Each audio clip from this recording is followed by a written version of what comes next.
അല്ല, ദൈവമാണല്ലോ ഇത് മൊത്തം ചെയ്യുന്നത് എന്നാണ് ഞാൻ വിശ്വസിക്കുന്നത്. ദൈവമാണ് എല്ലാം ചെയ്യുന്നത്, ഇൻക്ലൂഡിങ് റേപ്പ്.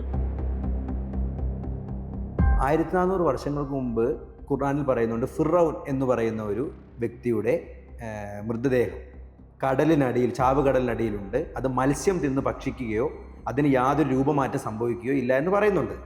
അതിനുശേഷം അത് കണ്ടെത്തുകയും ഇപ്പോൾ അത് ഈജിപ്തിലെ മ്യൂസിയത്തിൽ സൂക്ഷിച്ചു വെച്ചിട്ടുണ്ട്. അപ്പോൾ സാർ അത് വിശ്വസിക്കുന്നുണ്ടോ? ഈ ഫിറോന്റെ ആധാർ കാർഡൊക്കെ നിങ്ങളുടെ ഉണ്ടോ?